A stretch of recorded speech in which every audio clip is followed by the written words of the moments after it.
Hi, I'm Maria Chapman, owner of Connected Ghostwriting. We write books that change the world for entrepreneurs and thought leaders in mental health, wellness, and social justice. And in today's Ask a Ghostwriter, I'm answering the question, how does it work? Every time I let someone know I'm a ghostwriter or that I own a ghostwriting agency, they want to know, what's the ghostwriting process like? And the answer is it depends, which is completely unhelpful. So I'm going to give a brief overview today, and it'll just understand that it's different depending on the scale of the project we're working on at any given time. The first step for any project is for us to really get to know our client's voice. And that includes us doing a deep dive into any content they have out there already. This could be really simple for a business that's just starting, but if we have a podcaster or a public speaker who's been at it for a few years, there can be a lot of content to comb through.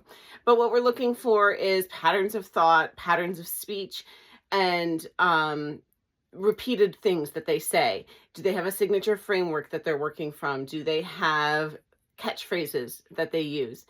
And we're compiling all of those into a client voice folder that our entire team has access to during the duration of the project.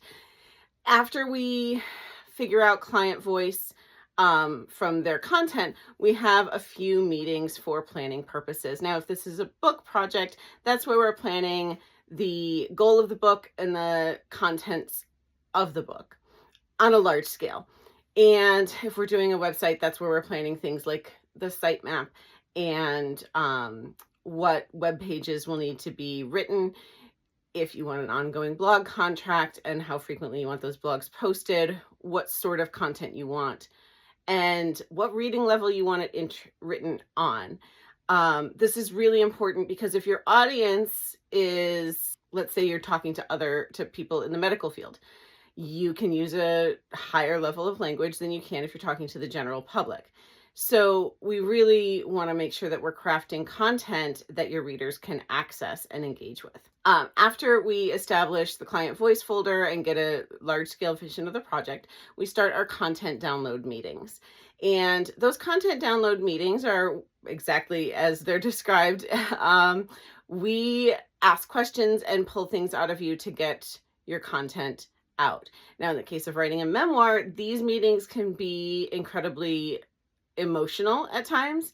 Sometimes they're funny, and sometimes they're just really difficult. So we're with you through that process. And we record those meetings. So then our team takes our notes from our meeting, an AI generated summary from the meeting, and the audio recording of the meeting. And we use that combined with what we've learned about you in our client voice extravaganza to craft content that uses your voice, that sounds like you, and that is polished and ready for publication, whether it's online or in print. If we're doing a book project, there are lots of content download meetings. And if we're doing a website project, we usually can get by with 4 content download meetings over the course of the project, and then some touch points along the way for ongoing blogs, if you choose to do that. I hope that helps answer how ghostwriting works, and I will see you next time when we answer all the questions you want to ask a ghostwriter.